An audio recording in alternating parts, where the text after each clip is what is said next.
Hello friends, this is Bikramaditya Ghosh.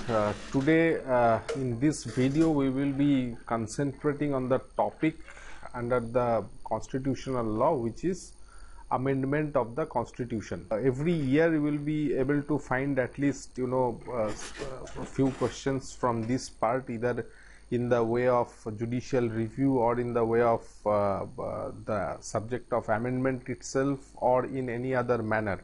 So this chapter is quite important, and I will advise everyone to go through it properly and to keep this portion absolutely ready with case laws and all, so that whenever a question comes which touches upon this topic, a beautiful answer can be written. This topic itself is quite smaller in comparison to other topics, and you can do it properly, and there are few case laws which we have to understand and remember so far as amendment is concerned. Now first of all, let's see the constitutional provision regarding amendment. It's chapter 20, article 368.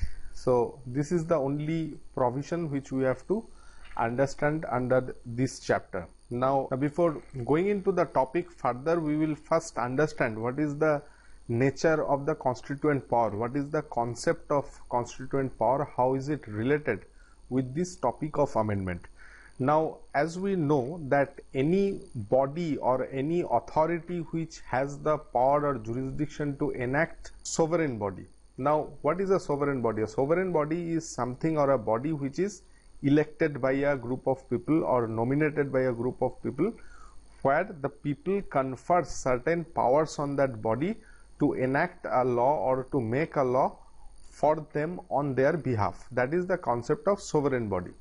Now parliament, as we know, so far as India is concerned, parliament is a sovereign body so far as lawmaking functions are concerned. Now the concept of parliament is somewhat different in United Kingdom. It's somewhat different in India.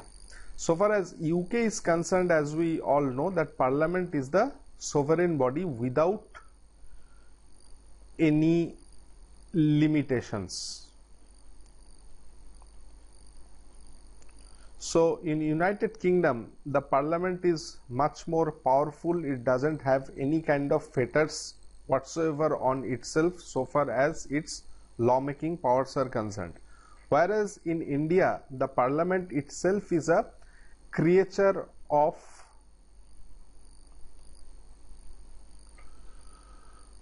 the constitution. So the parliament itself is a creature of the constitution. That means that the limitations or the constitutional provisions which are there in our constitution, the parliament is bound by those provisions and limitations. So that's why in India the sovereignty of the parliament is not an unlimited sovereignty. The power of the parliament is somewhat curtailed or fettered by virtue of our constitution. So that is the basic difference between UK and India. Now so far as parliament is concerned, the parliament exercises two kinds of powers. One is the legislative powers, which is the common lawmaking power as we understand. It's one of the functions of the parliament, or perhaps one of the major functions of the parliament, you can say. Now the second function is, one is legislative power, the second power is the constituent power.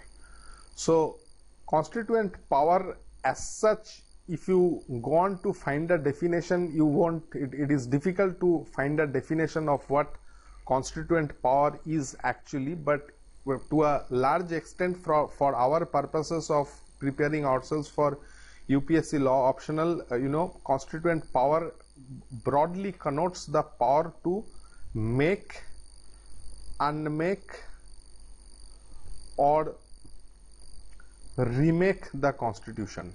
So that is the concept of constituent power. It is to make,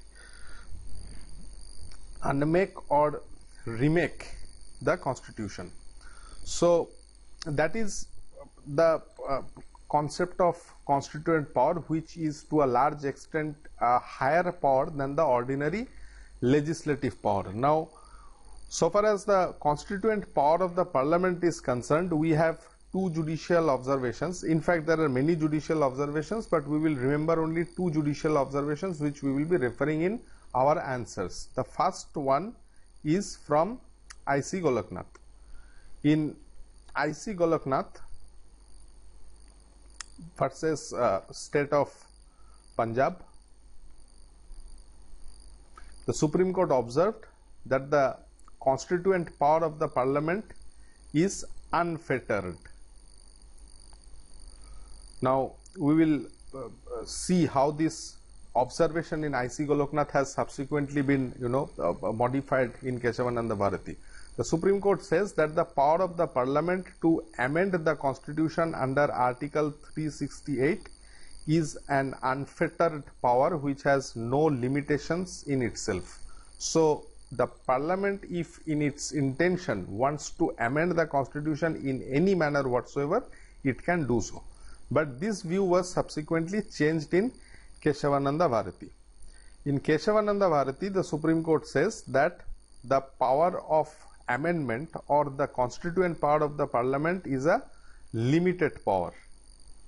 The parliament can do anything, it can amend the constitution in any manner it wants, but subject to the limitations laid down in the basic structure of the constitution. So in Keshavananda Bharati, the Supreme Court basically propounds the doctrine of basic structure, which means that there are certain things which are basic and foundational, which is the frame of the constitution, which are the foundational principles of the constitution, which cannot be altered or amended. Keeping those provisions, keeping those features intact, one can amend or alter the constitution in exercise of powers as contained under Article 368. So this is basically the concept of constituent power. Now I would strongly suggest you to see our notes on this or any other material to which you are referring to, because so far as UPSC examination is concerned, in the last 20 years you will find many questions have been asked touching upon the concept of constituent power. So this, so far as constituent power is concerned, keep ready such material through which or by way of which we can at least write 1.5 page answer. So this is the basic concept. In this we will be remembering only I.C. Golaknath and Keshavananda Bharati.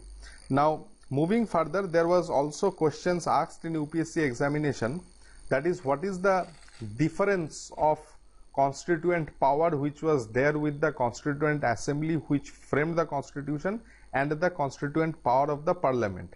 Now so far as Constituent Assembly is concerned, we can see that the source of the constituent power of the Constituent Assembly was the Independence of India Act 1947, which constituted or which bring into which gave birth to the Constituent Assembly, which subsequently framed our constitution.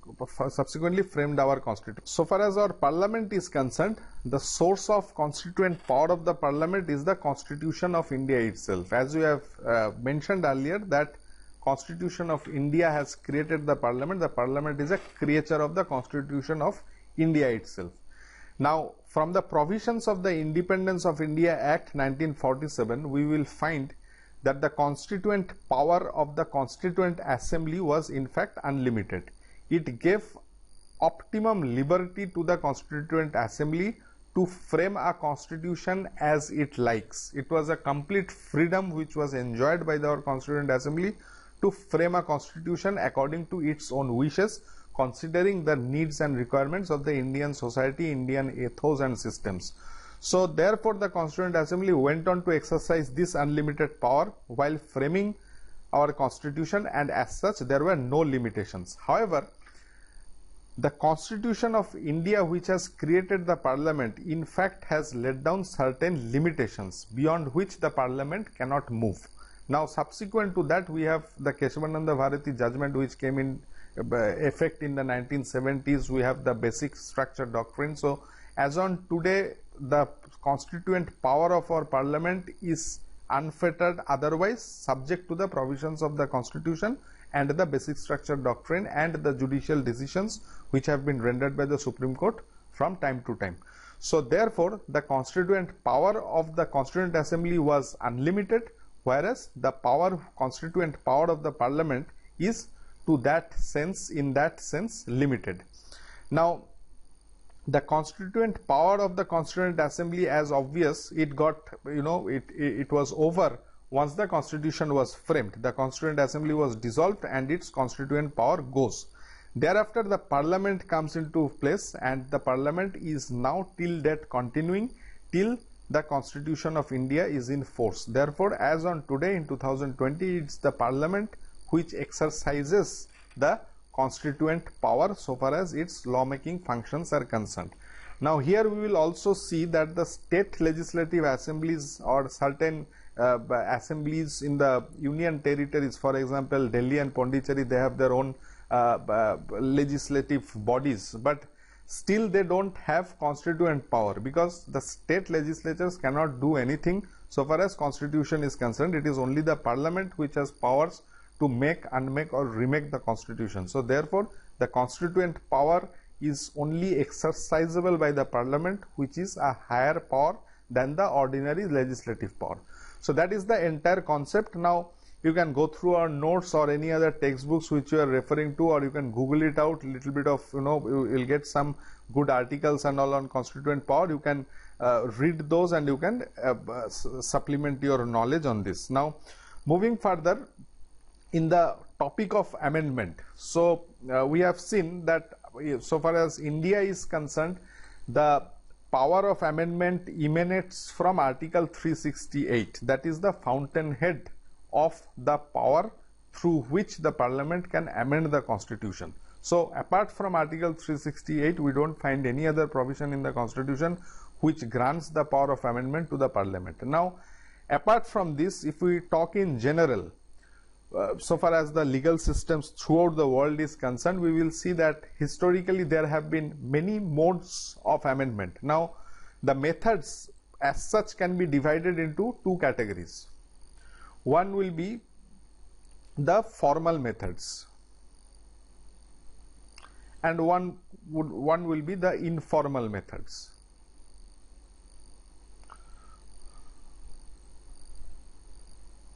So far as informal methods are concerned, there we will categorize it into two parts.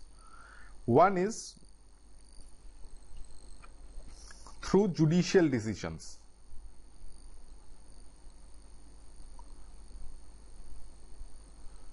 And another one will be through constitutional conventions and practices. Now let's go into it a little further. So far as informal methods are concerned, this means that a constitution or constitutional norms are amended from time to time without following a formal procedure. For example, we will take judicial decisions. One of the classic example of this can be the United States Constitution, where you will find that not many provisions are there. The Constitution of US is a very short constitution, very less number of provisions, not as bulky as our Indian Constitution is. But many of the most important provisions in the United States, for example, the fundamental rights, the entire concept of fundamental rights in the US Constitution has been imported into it through judicial decisions. In fact, so far as judicial review under US Constitution is concerned, the entire concept of judicial review has been brought in the famous decision of Marbury versus Madison. Here, Chief Justice Marshall has laid down the concept of judicial review and made it an integral part of the US Constitution. Similarly, in India also, throughout the Constitution, if we go through the Constitution in its letter, we will find that Article 368 itself says that Article 13, the fetters which are there on the powers of amendment, that is curtailed by Article 13. Article 13 says no laws can be enacted if it infringes or takes away the fundamental rights. That is one of the clauses of Article 13. Article 368 also says that nothing shall come into force or come in between the Parliament and its legislative functions. The Parliament can amend or alter any law irrespective of the fact whether any fundamental rights have been abridged or taken away. But when Kesavananda Bharati was decided, it became the law that Parliament can of course amend subject to the doctrine of basic structure. Now therefore we understand that the concept of basic structure have been imported into the Constitution by way of a judicial decision, much similar as it has been done in the US jurisdiction also. So these are the two examples, if you see, that how judicial decisions can in fact alter or amend the provisions of a constitution or a written provision of the constitution. Similarly, if we move to the UK jurisdiction, we will see that many of the practices that have developed there have been modified or changed through conventions. What are the conventions? For example, the functioning of the Parliament, the provision as to a house shall be summoned, how the house shall be prorogued. So those provisions which we see in Indian Constitution today has been developed in the UK jurisdiction previously by way of conventions and practices, which subsequently was imported into our Constitution. So with passage of time, once the conventions change, once the practices change, we can also expect that those changes or modifications in conventions and practices will eventually affect the constitutional provisions also, and someday it might change our constitution also from what it is today. Now those are the informal methods of amendment. Now coming back to formal methods, we will see that the formal methods are somewhat different. So far as written constitution is concerned, in all the written constitutions, there is a formal method which is provided in the constitution itself. So generally the formal methods which are provided are little bit technical. It would be little bit difficult, and it shall involve a procedure.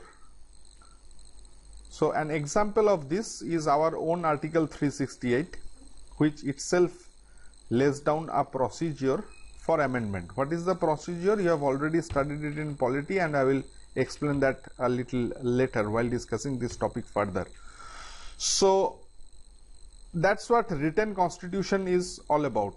For in the United States, in India and any other country, wherever there is a written constitution, there is a formal procedure of amendment laid down.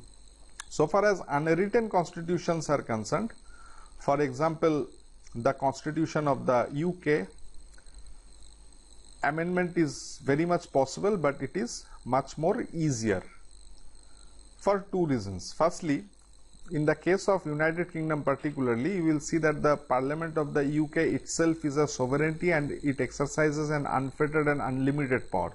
So it can amend its constitution easily. It should not go through the difficulties, the procedures which are laid down in a written constitution. It can very well move forward, and by way of a majority or by way of a consensus, it can of course amend its constitution in a much easier way. So those are the recognized methods of amendment. Now moving further, so far as Indian Constitution is concerned, we will now concentrate basically on Article 368. Now as we all know that Article 368, or the procedure which has been laid down there, has evolved over a period of time. Now why I say so? The provisions which has been laid down under Article 368 as it originally was has been subsequently modified and altered to a large extent by way of a series of judicial decisions.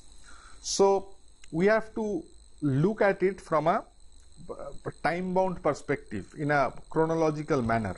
What happened, which are the case laws, how it has came up, and how it has evolved over the period of time. Now before going into it, we will just come to Article 368 once. That is the procedure. Now, for so far as amendment is concerned, Article 368 lays down that a bill has to be presented in either of the houses of the parliament. So it can be presented in the Lok Sabha as well as the Rajya Sabha also. Once a bill is presented, it has to be passed by two kinds of majorities. So once these two kinds of majorities are fulfilled in both the houses, the bill is passed. Now this goes to the President. So far as constitutional amendment is concerned, the President does not have a discretion, no discretion. So he has to give his assent to it. Once he has given his assent to it, the amendment comes into force and the government notifies the amendment. So that is what the procedure of Article 368 is all about. Now, from a bare reading of Article 368, we will find that there are three kinds of amendments which has been envisaged by the framers of our constitution. Now, it goes without saying that all amendments which shall be brought in by the parliament shall not be of equal consequence. Some of the amendments will be of serious nature, someone will be of inconsequential nature, which will be in the nature of mere technicalities or convenience of functioning of the government, so on and so forth. So first we will see category 1. Category 1 are those amendments which shall not be considered as an amendment as provided under Article 368.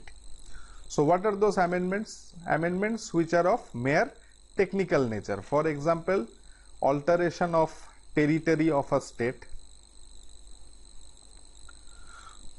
salaries and emoluments of judges and other dignitaries or constitutional position holders, etc.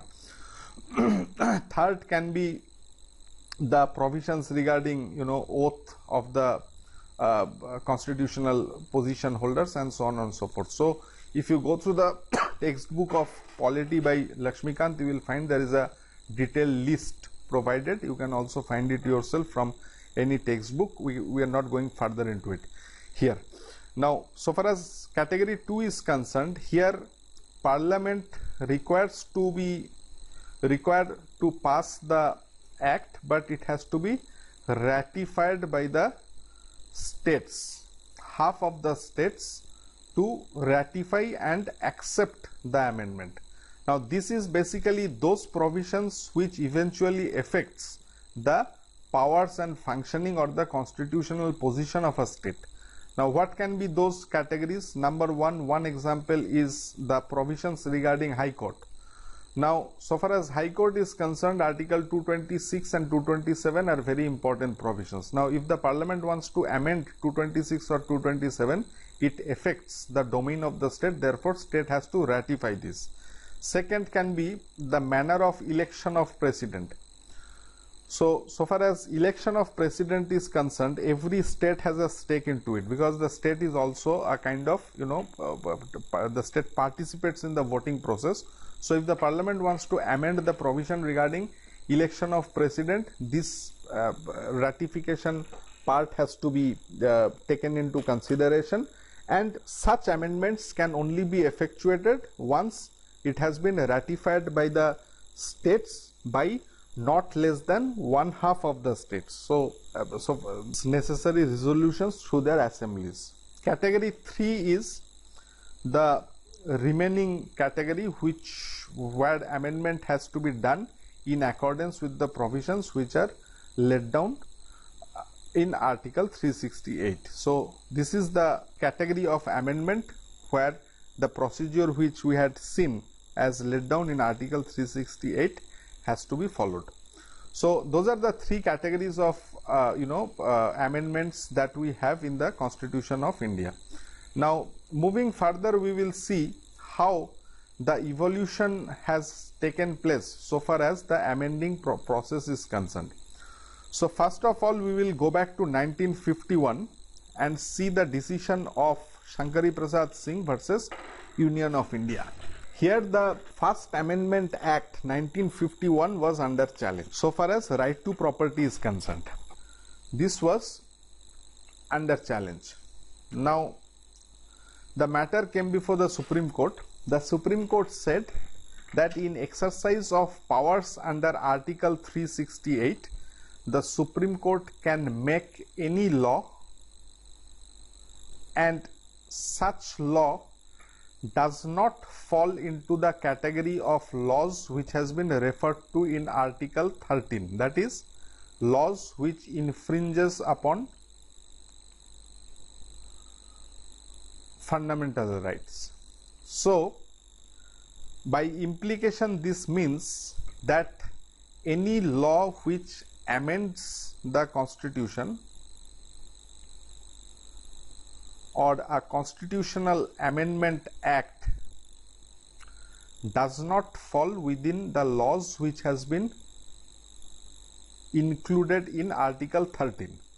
Now, so far as Article 13 is concerned, Article 13 is one of the introductory provisions to our Part 3 of the Constitution, which speaks about fundamental rights. Article 13 says that the Parliament shall not make any law which takes away or abridges the fundamental rights. The court says that any law which amends the Constitution, that is any amendment act, does not fall into the category of Article 13(2). Therefore, amendment acts are not laws for the purpose of Article 13. So the court has in fact proceeded to harmoniously construct Article 13 and Article 368. That was the interpretational aid which was used by the Supreme Court. So it is harmonious construction of Article 13 and Article 368. So Shankari Prasad in fact approved the amendment which was brought in by the Parliament, even though the said Amendment Act, that is the Constitution First Amendment Act, even though it was kind of infringing upon the fundamental rights, the court held that no, the Amendment Act is not a law within the meaning of Article 13(2). Therefore, the fetter which is there in Article 13 does not affect the amendment process or any amendment act. Subsequently, in the year of 1965, we have Sajan Singh. Now, so far as Sajan Singh is concerned, the principle which was laid down in Shankari Prasad was more or less approved by the Supreme Court in principle, to the effect that yes, a Constitutional Amendment Act is not a law for the meaning of Article 13(2). Therefore, the fetter which is there in Article 13(2) is not applicable for Constitutional Amendment Acts. However, so far as Sajan Singh is concerned, there was a dissenting opinion rendered, which is very important. In the dissenting opinion, a view was expressed, some doubts were expressed as to whether fundamental rights can be taken away or not. But since this was a dissenting opinion, it was of no consequence, but you can see that there was a section of judicial view or judicial opinion which was developing as to whether the Parliament can in fact take away or abridge or amend the provisions regarding fundamental rights at its own whims and fancies. So subsequent to Sajan Singh, we will see the judgment of I.C. Goloknath versus State of Punjab, 1967. Now, in I.C. Goloknath, the Constitution's 17th Amendment Act was under challenge. The issue was almost same. In those period, 50s and 60s, we have seen that there were many land reforms legislations which were coming in. There were many social welfare legislations which were coming in. So always it posed a conflict between the state's endeavor to establish, socialism and the fundamental rights as to property. So this conflict, these ideological conflicts, in fact, ended up in so many cases of constitutional significance, which ultimately crystallized the procedure of amendment as we see. The dissenting opinion which was rendered in Sajan Singh was affirmed. The court said that fundamental rights occupy a transcendental position in the Constitution, and those are the heart and soul of a constitutional democracy, that is the fundamental rights. Parliament cannot take away or abridge the fundamental rights by way of a constitutional amendment act. It held that Article 13 in fact includes both ordinary laws plus constitutional amendments also. So I.C. Goloknath was a first landmark which established the primacy of fundamental rights and the concept that Parliament cannot take away or abridge the fundamental rights in its own sweet will and fancies. But in order to avoid any chaos or disorder, the court propounded the theory of prospective overruling. This is very important because you will see that in UPSC, I don't remember the year, but there was a question asked on the doctrine of prospective overruling. So we have to, whenever we see prospective overruling, we have to remember I.C. Goloknath, because in I.C. Goloknath, the concept of prospective overruling was, established, and says that the concept that the fundamental rights cannot be taken away by an amendment act is effective only subsequent to the judgment of I.C. Goloknath, because prior to this there were many amendment acts which were brought into force. Now if I.C. Goloknath's decision would have applied retrospectively, that would have unsettled many laws. The amendment acts, the other social welfare legislations which were subsequently legislated by the states, so on and so forth. So in order to avoid the disorder and chaos, the courts propounded the theory of prospective overrule. Subsequent to I.C. Goloknath, we will see that the government in its endeavor to bring in the supremacy of the Parliament enacted the 24th Amendment Act. Now 24th Amendment Act somewhat modified Article 13 as well as Article 368. 24th Amendment Act said that the laws which are mentioned in Article 13 shall not include constitutional amendment acts. So far as 368 is concerned, a clause was inserted seeking to clarify that the fetter which is contained in Article 13(2) shall not affect the power of the Parliament to amend the Constitution under Article 368. In other words, attempt on the part of the Parliament to give itself an overriding power, an unfettered power to amend the Constitution. The Parliament wanted, or the legislature wanted, to come out of the shackles which were laid down in I.C. Goloknath. So that was the entire purpose of the 24th Amendment Act. Now 368 clause 3, this provides that nothing in Article 13 shall apply to any amendment made under this article. So this was what the Parliament wanted to do through 24th Amendment in the context of I.C. Goloknath. Immediately after the 24th Amendment Act came into place, the same was subsequently challenged before the Supreme Court in the celebrated case of Keshavananda Bharati. 1970, 24th Amendment Act came into place in 1971. Keshavananda Bharati came in 1973. Now, Keshavananda Bharati in fact reconciled each of the judgments.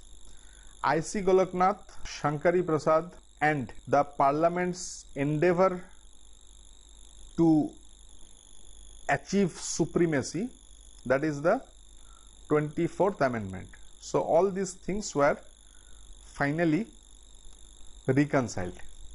The court says that the power under Article 368, the constituent power of the Parliament under Article 368, is a limited power. It cannot be exercised at the whims and fancies of the parliament. There are certain basic features of the constitution, which cannot be altered or modified. Keeping the basic features intact, the parliament can alter or modify the constitution. Now in Kesavananda Bharati itself, the judges has laid down certain lists or certain concepts which they thought to be the basic features of our constitution, which cannot be altered by the parliament. So, a little later, while discussing the concept of basic feature, we will see the list, what the judges have said and subsequently what has happened. Now, so far as Kesavananda Bharati is concerned, Kesavananda Bharati was a landmark because it brought in force the concept of basic structure doctrine or the basic features doctrine, which says that the same cannot be altered or amended in exercise of powers under Article 368 of the Constitution. After Kesavananda Bharati was decided in 1973, immediately thereafter in 1975, the Constitution 39th Amendment Act became a bone of contention. Now, the context of 39th Amendment Act involved the election process of the then Prime Minister Mrs. Indira Nehru Gandhi, which itself was a topic of much political debate at that point of time. Now, the 39th Amendment Act, which had in fact modified many provisions regarding the election of the Prime Minister and the procedure for presenting election petitions. Now, those amendments were challenged before the Supreme Court, giving rise to the celebrated judgment, that is Indira Nehru Gandhi versus Raj Narayan, that is 1975. So here the Supreme Court said the concept laid down in Kesavananda Bharati, so far as basic structure doctrine stands good. In fact, there is a basic structure which cannot be changed or altered. The court said that democratic process or democracy is one of the basic structures of the constitution which cannot be altered. Thereby those provisions were, these provisions which were brought into force by the 39th Amendment Act was set aside and modified. The legislature or the parliament or the government of the present day, which was there when Indira Gandhi was decided, did not take the matter very fairly or in the right perspective. They thought that whatever the Supreme Court says, there is no basic feature. So far as amendment is concerned, the parliament should have the supreme power, being the sovereign body, to alter or amend the constitution. So immediately thereafter, the 42nd Amendment Act came into place. The 42nd Amendment Act is in fact a huge amendment act itself. There were many things which were effectuated through the 42nd Amendment Act. But for our purposes here, we will look into the provisions insofar as the 42nd Amendment Act affected Article 368.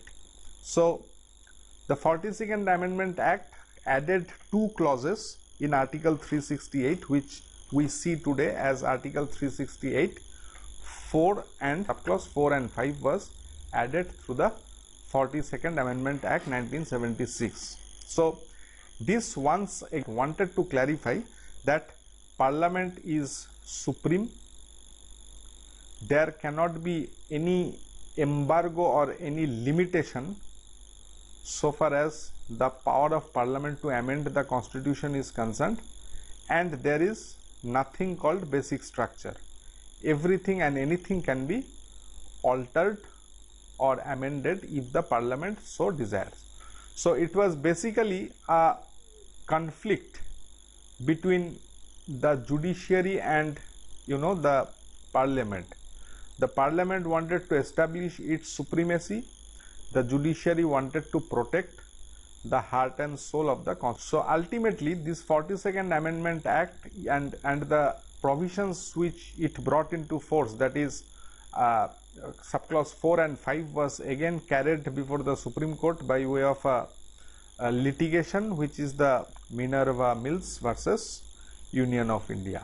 This happened in 1980. In Minerva Mills 4 and 5, which was added by way of the 1976 amendment, clause 4 and 5 of Article 368 was declared to be unconstitutional. We will see, interestingly, that the subclause 3, 4 and 5 of Article 368, even though it is there in the Constitution, but by virtue of the judicial decisions, particularly Kesavananda Bharati, thereafter Indira Nehru Gandhi and subsequently Minerva Mills, these provisions are of no practical utility.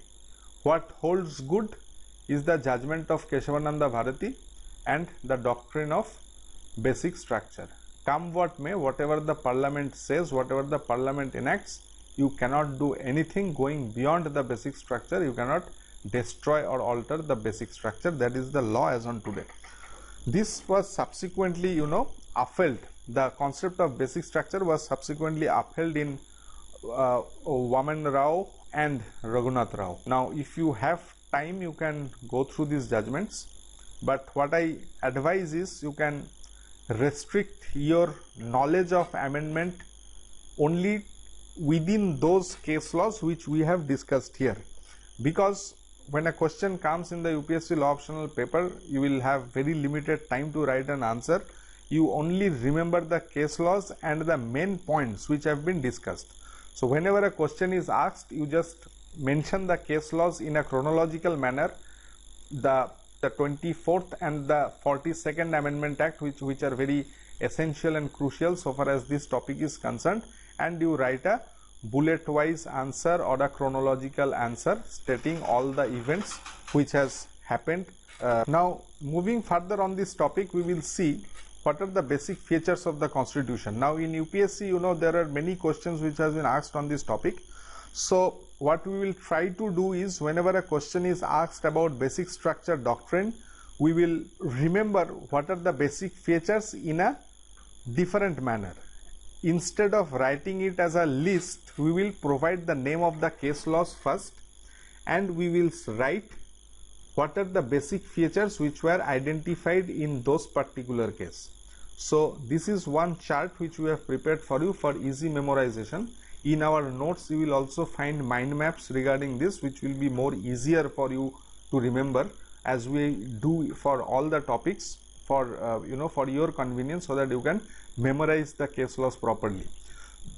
Now in Kesavananda Bharati's, Chief Justice Sikri identified supremacy of the Constitution to be one of the basic features, republican and democratic form of governance, secular character of the Constitution, separation of powers between legislature, executive, judiciary, federal character of the Constitution.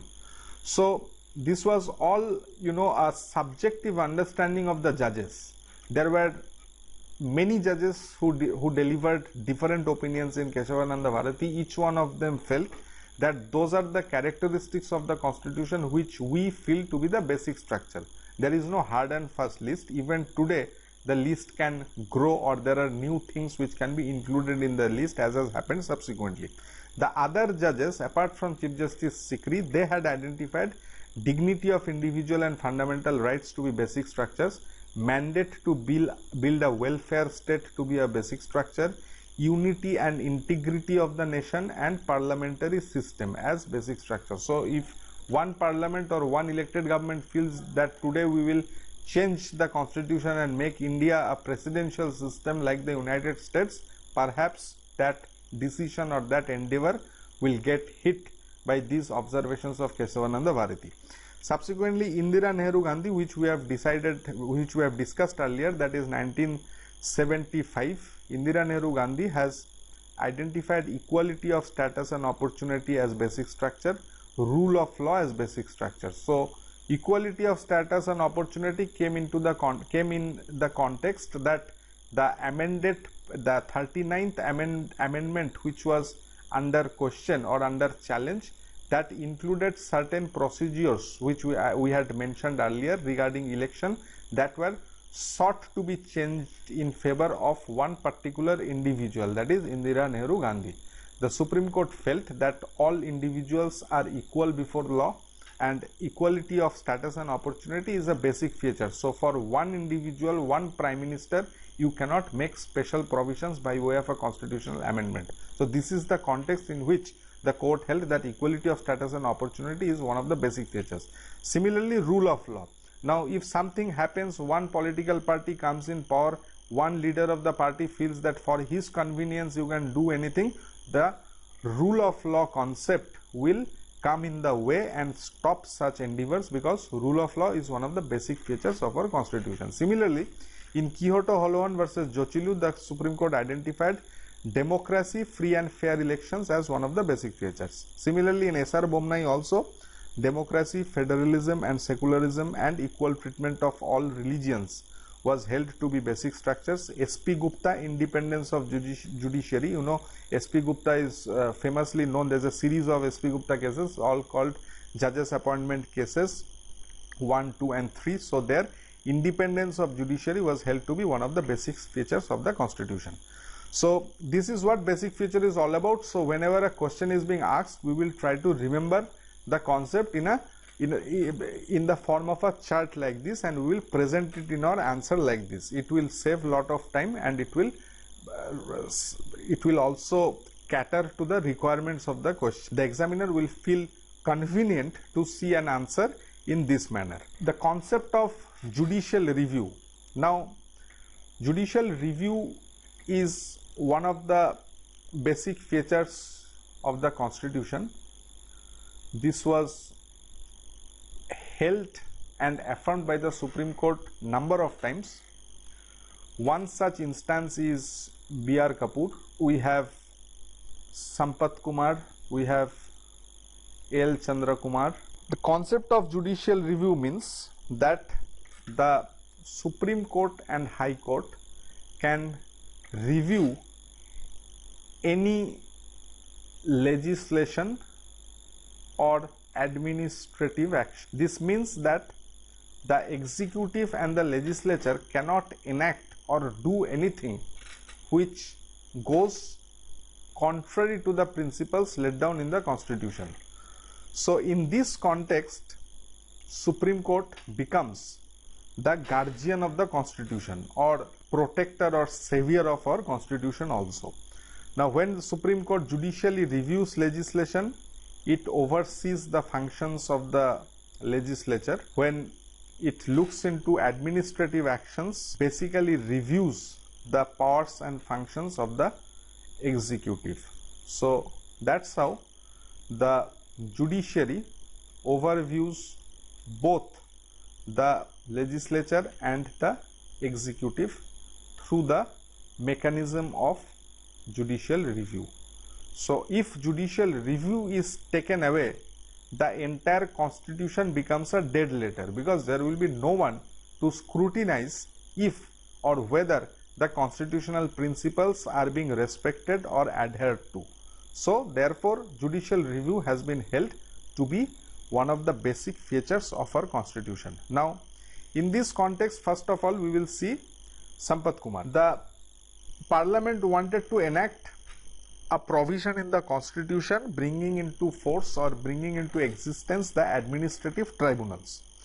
So Article 223A as well as the Administrative Tribunals Act went before the Supreme Court, saying that establishment of administrative tribunals takes away the fundamental right of judicial review, or takes away one of the basic features of the constitution, which is judicial review. So here the Administrative Tribunals Act was under challenge, so as Article 323A, which established the tribunals.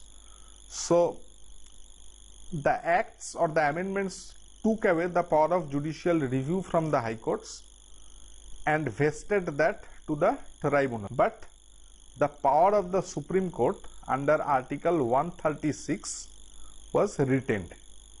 It was held that by virtue of these amendments and the Tribunals Act, it was held that high courts have no power to judicial review because there is an alternative mechanism in the form of tribunals. So high court's power of judicial review is not required. However, Supreme Court can review under Article 136. Now the Supreme Court said that creating an alternative mechanism by way of establishment of tribunals was not ultra vires. So the Supreme Court in fact considered to the view that yes, tribunals can be established by taking away the power of the High Court to review any administrative action at the first place. But of course there was a safety valve which was still retained, that was Article 136, the special leave jurisdiction of the Supreme Court. So in this context, Sampath Kumar said that power of judicial review is one of the basic features which is protected by the provision which retains the power of Supreme Court to review under Article 136. However, Sampath Kumar approved the diversion of power of review from the High Courts to the tribunal. Now, this position was subsequently modified in L. Chandra Kumar. L. Chandra Kumar said, come what may, High Court and Supreme Court, the power of review by each one of them under Article 32, Article 226, 227, 227 cannot be taken away. Judicial review is a basic feature of the Constitution, and that power of review vests with High Court and Supreme Court, and each one of those institutions should be protected insofar as their power of judicial review is concerned. So Sampath Kumar was subsequently slightly modified in L. Chandra Kumar, which now establishes that power of the concept of judicial review is one of the basic features. So far as High Court and Supreme Court is concerned, it cannot be taken away. Now in this context, apart from Sampath Kumar and L. Chandra Kumar, we will remember 3 more cases for the purpose of writing a better answer, or if we get a question purely on judicial review, we have to write a 2.5 or 3 page answer, where we should be in a position to write at least 3, 4, 5 case laws. So we will first discuss P. Sambhamurthy. Now P. Sambhamurthy was important so far as judicial review is concerned, because while we study our constitution, we will see that there are many provisions, particularly if you see the special provisions which are contained after Article 371 A, B, C, D, E, F, G, for certain states, special provisions have been created. Now many of those provisions starts with a non-obstant clause, that is notwithstanding anything in the constitution, so on and so forth. So that's the wordings of those provisions. Now P. Sambhamurthy said that the notwithstanding clauses which are there in the constitution, this we also refer to as non-obstant clauses, even if certain provisions are protected by such non-obstant clauses, still the power of judicial review cannot be taken away. The court will always retain its power to judicially review such provisions, even if there is a non-obstant or notwithstanding clause beginning with such provision. B.R. Kapoor versus State of Tamil Nadu. Now I am not providing you the citations of those cases here to keep this video a little short. In spite of that, it will get prolonged to a pretty a lengthy time, but still I am not giving the citations. You can make a list of those cases and you can see those citations from your textbooks if you want to read the judgments, but I don't think that's very essentials for the purpose of civil service examination. You can at best remember the year when the decision was rendered. That's more than sufficient. Even you are not required to write that in your answer sheet. Even only for landmark cases like Keshavananda Bharati and all, we need to remember the year. But so far as amendment is concerned, since it has been a continuous process through which the concept has developed, I would prefer that if you can remember the years of those judgments which we have discussed under the topic of evolution. So in B.R. Kapoor, the election of the chief minister, Ms. Jayalalitha, was under consideration. The court said that power of governor to choose a chief minister is also subject to judicial review. Now, so far as our constitution is concerned, Article 173 provides certain qualifications or certain criteria which a person should fulfill in order to become a chief minister. Now, so far as B.R. Kapoor is concerned, it so happened that without having those qualifications, the governor went ahead to choose someone as the chief minister. So the court said that qualifications as laid down under Article 173 requires to be adhered to. Any decision which the governor takes subverting the provisions of the constitution shall always be subject to judicial review. You should remember B.R. Kapoor for one particular point, because this is one judgment where an exclusive executive function was brought under the purview of judicial review. So the court went some steps forward to say that even the power of governor, which is purely executive in nature, while choosing a person as the chief minister subsequent to an election process which may not be conclusive in terms of numbers, when the governor comes into the picture to select one person as the chief minister, exercise of such powers will always be subject to judicial review. Now, apart from this, we will also remember S.R. Bomnai, where a report of the governor subsequent to which an assembly was dissolved was held to be under the purview of judicial review. So, S.R. Bomnai and B.R. Kapoor are two judgments where acts of purely legislative and executive nature was held to be subject to the powers of judicial review of the High Court and the Supreme Court. So that's how we will remember the concept of judicial review. So here we will remember 5 cases in total. Number 1 being Sampath Kumar, number 2 being L. Chandra Kumar, number 3 being Sambha Murthy, 4 and 5 being B.R. Kapoor and S.R. Bomnai. So these are the 5 cases we will remember under this topic. So therefore, moving further, we will now come to some supplementary topics which are not exclusively within the domain of Article 368 but somehow related to Article 368 and therefore important, and we have specifically included these topics because we have seen questions have been asked from this topic. Now, what is the rule of severability? Now, imagine that the parliament enacts a law. The law will contain many parts, part 1, part 2, part 3, part 4, part 5, and there may be also a schedule. So that is the general structure of an act. It will chapter 1, there will be chapter 2, chapter 3, chapter 4, chapter 5 and a schedule. So there can be a situation which can crop up when the court can see, or the Supreme Court or any of the high courts can feel that the contents of the schedule or the provisions which are there in the schedule are violative of the fundamental rights or any other constitutional provisions.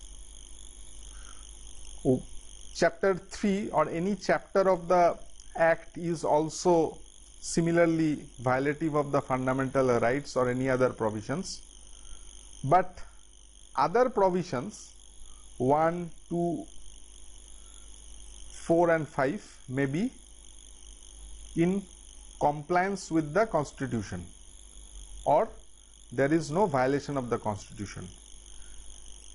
What the court will do? Should the court strike down the entire act, or the court will sever certain positions or certain chapters or certain schedules or whatever the court feels unconstitutional and say that the remaining part is valid? This is the concept of severability. Now, this question was decided by the Supreme Court in one of the most celebrated decisions, that is Kihoto Holohon versus Jochillu. Here the Supreme Court said that yes, of course, one part of a particular act of legislation can be separated from the other and if that part is unconstitutional or ultra vires of the constitution, that particular part can always be struck down. So that is the concept of the rule of severability. So far as severability is concerned, we will thus remember only one case, that is Kyoto Holoan. You can have a look at the facts of Kyoto Holoan. So far as Kyoto Holoan is concerned, the Supreme Court was considering the constitutionality of the anti-defection law, which we can see today in our 10th schedule. Now, originally, the anti-defection law which was enacted by the Parliament also contained a finality clause which excluded the power of Supreme Court and High Court under Article 226 and 227, thus making the law or the actions taken by the executive under the anti-defection law above the power of judicial review. This finality clause was severed or separated from the entire body of the act, and only this part, that is the finality clause part, was declared to be unconstitutional. So that is what Kyoto Holoan is all about in short. So I will ask you to remember only this much for the purpose of UPSC examination or writing the answers. For enhancing your knowledge or understanding of the topic, you can of course go and look into your text. One more supplementary topic which has to be discussed under this is the power of the executive to delay notification of constitutional amendments. That is, say the Parliament enacts a constitutional amendment on a particular date. Now the Act says that the same will come into effect when the same is notified. Now who will notify it? Of course the central government. Now the government delays in publishing the notifications, thereby keeping the amendment in abeyance, because unless the notification comes, the amendment cannot come into effect. Notification is a must or a prerequisite for bringing in force of the Amendment Act. Whether the government can delay the notification or whether the central government or the executive in exercise of their powers which are there in their exclusive domain, even after the Parliament passes the Constitutional Amendment Act, whether they can delay it. This question was delved upon by the Supreme Court in A.K. Roy versus Union of India. The Supreme Court said that there are two judgments, the majority and the minority. We will discuss both. In the majority judgment, the Supreme Court said yes, it is within the exclusive domain of the executive as to when to publish the notification. The executive in its power can delay the notification for any amount of time at their own sweet will. Any directions by the Parliament or the Supreme Court so far as publication is concerned will be violation of the separation of power doctrine. This is what the majority opinion said. However, from the point of view of a law student, we will find that the minority opinion is more sound, because the minority opinion says that in exercise of constituent power, when the Parliament enacts an amendment act, the executive should not delay or create any kind of hindrance so far as notification of the amendment is concerned, because constituent power is one of the highest powers which the Parliament exercises so far as our constitutional scheme is concerned. Therefore, once the Parliament as a sovereign body or an elected body which represents the nation, when they in exercise of their constituent power provides for an amendment act or they enacts an amendment act, that should not be delayed, because that will be a direct infringement or an aspersion on the constituent power of the Parliament itself, because the notification itself brings into life the amendment. Now if you create something and you don't give the life into it, it is of no use. So any delay by the executive was held to be ultra vires of the constituent power of the Parliament. So this was the minority opinion. So in our view, or subject to what you will feel while studying it further, we felt that the minority view is much more sound or more in consonance of the constitutional scheme and subserves the principles of democracy that we will all like to cherish. Now, these are the broadly the topics which we will be discussing and remembering under the chapter amendment of the Constitution. This is the overview of the chapter. When we see our notes at UPSC law optional.in, you will find that for each topic we have provided an overview, because whenever we study a topic we will forget what all we have studied under one particular chapter. Now, if we create this kind of mind maps, it helps us to remember the supplementary topics, कोई छोटा मोटा ऐसा issue हो जो otherwise related है कुछ topic से, तो इस तरह से पूरा चैप्टर को हम एक बार एक स्नैपशॉट के रूप में we will try to remember that topic, which will be helpful for the purpose of our examination and it will also expedite our process of revision. So this is what we have discussed in this topic. Number 1 is the nature of constituent power. Number 2, we have discussed the methods of amendment. We have seen the evolution, we have seen the basic structures of the constitution. Thereafter we have seen the concept of judicial review. We have seen basic features, here we have seen basic features. We have seen rule of severability and of course the power of the executive to delay notification. That's all. So these are the topics which we will be remembering whenever we see the topic of amendment or the chapter of amendment. Now, in our notes you will also find that we have given case mind maps, as I have mentioned earlier, because in my strategy video, if you have a look at it, you will find that I have specifically stated and I have reiterated it time and again that if we want to take our score in the range of 280 to 300 or maybe 315, citing of case laws, particularly in paper 1, that is Constitution, Administrative Law and International Law, there is no alternative to it. So we have to remember case laws by hook and crook. If you are a student from law background, it's easier for you. You already know how to write good answers in law, you know how to cite cases and why to cite cases.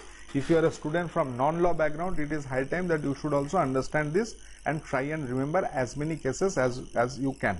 So in our notes you will also find this is one way we are trying to help out the candidates or students who are subscribing to our courses by providing them case mind maps so that they can remember the cases, which also helps us afterwards for purpose of memorization. Now lastly, we will now have a look at the questions which have been asked so far as amendment is concerned. Now in my strategy video, I have also mentioned that we should always be mindful of the previous year's questions. Particularly, we will look into the last 20 years. What are the questions asked? Now, we will prepare in tune of those questions, because whatever we prepare, there should be a direction कि भाई किस तरह से हम prepare करेंगे, क्या क्या prepare करेंगे. तो यूपीएससी लॉ ऑप्शनल में हम लोग देखे हैं कि कई बार कहीं ज्यादा क्वेश्चंस जो रहते हैं वो रिपीट हो जाती है. बहुत सारे questions which have been asked previously are asked again and again. तो प्रीवियस ईयर्स क्वेश्चंस जो है उसमें से हम कुछ भी नहीं छोड़ेंगे, सारे क्वेश्चंस को हम लोग पढ़ेंगे. जब कोई भी चैप्टर पढ़ना खत्म हो जाएगा, we will always go back to the questions and see कि भाई जितने क्वेश्चंस पूछे गए हैं whether I have studied the answers और whether I know the answers. This is one way of doing very good in law optional, and law is one subject where you will, of course, for sure you will see repetition of questions. That is bound to happen. You will find at least 50 to 60% questions in your law paper where you will see that questions have been repeated. The language has been changed, but it is the same question or asked in a different way or in a different angle. But yes, in some form repetition is there. You can see more about those in my strategy video. Now, so far as amendment is concerned, we will see that the questions in 2019 itself, power of parliament to amend the constitution is wide but not unlimited. So, do you agree with this statement? Discuss whether the doctrine of basic structure has reinforced the power of judicial review under the constitution. तो question पढ़ के आपको बहुत अच्छे से समझ में आ रहा होगा. This is a pretty straight forward question. Is not unlimited, तो उसमें हम लोगों को बेसिक स्ट्रक्चर डॉक्ट्रिन डिस्कस करना है सबसे पहले. Immediately after that we will move into the doctrine of basic structure in the form of the list. पहले बेसिक स्ट्रक्चर कैसे आया, shortly we will discuss this. Then we will move into the list, what are the basic structures. फिर उसके साथ हम लोग judicial review को connect करेंगे.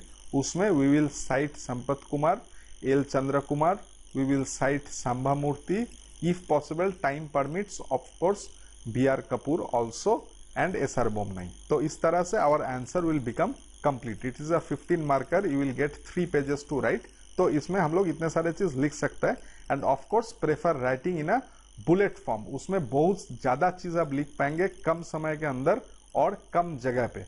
So you can put in more content in less amount of space and time, which is very important. In my strategy video you can also have a look at other things which I have discussed and talked about, so you can also think about this. Now the procedure adopted for amending the constitution is unique. It is not rigid yet difficult. So here we will go to the first part जहाँ पे हम लोग discuss किए थे what are the 3 categories of amendments in Indian constitution. उसको यहाँ पे अच्छे तरीके से एग्जाम्पल्स के साथ लिखना है. We will try and prepare a chart there. Category 1 के अंदर क्या होना चाहिए, कैटेगरी 2 के अंदर क्या होना चाहिए, कैटेगरी 3 के अंदर क्या होना चाहिए, एक चार्ट के रूप में भी हम लोग इस आंसर को लिख सकते हैं, which will fetch you very good marks. Now 3 you see here is the define and distinguish between constituent powers, amending power and legislative power. तो ये सारे चीज हम लोग करीब करीब डिस्कस कर चुके हैं. So we have to write about it. It is 2014 का question, constituent power, amending power and legislative power. So we have to give our answer and we will try and compare the Indian constitution with other constitutions also, as we have discussed. You can also see our notes at lawoptionals.in. You will get some hint as to how to go about it. Now fourthly, the goals specified in the preamble contain basic structure of our constitution which cannot be amended under article 360. Elaborate in the context of leading cases. Now here what has happened, here the paper setter is asking us to connect the topic of amendment with the preamble. So we will recall the preamble. preamble में जाके preamble के अंदर क्या क्या basic structure के features है वो सब हम identify कर लेंगे फटाफट. फिर preamble से वो सब को निकाल के we will prepare a short flow chart or a chart kind of a thing, principles of basic structure which emanates or comes out from the preamble बोल के ऐसा एक छोटा सा हम लोग चार्ट बना लेंगे. फिर वो सब फीचर्स कौन कौन केस में किस कॉन्टेक्स्ट में बेसिक स्ट्रक्चर के पार्ट कहा गया है, we will discuss that in a bullet wise manner. So this should be my way of answering this question and to the best of my knowledge and understanding, you know, you can easily secure at least 50 to 55 or even 60% marks in that way.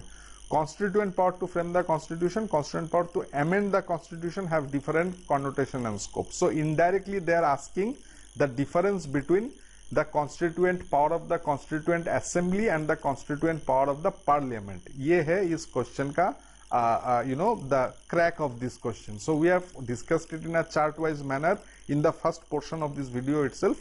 This answer in a likewise manner. Doctrine of prospective overruling देखते के साथ we should be able to remember I.C. Goloknath and write the context, how why doctrine of prospective overruling was relied upon by the Supreme Court, what is its utility. So these are the few questions which have been asked in the last 8, 9, 10 years. So for the purpose of this video we are not going any further today. In our website you can go and you will find a link called free resources. From there you can download a PDF document. You will get a topic wise questions. There you will find topic wise questions which have been asked from 2000 to 2019. तो 20 साल के जो है questions आपको वहाँ पे मिल जाएंगे. तो you can have a look at these questions and prepare your topic accordingly.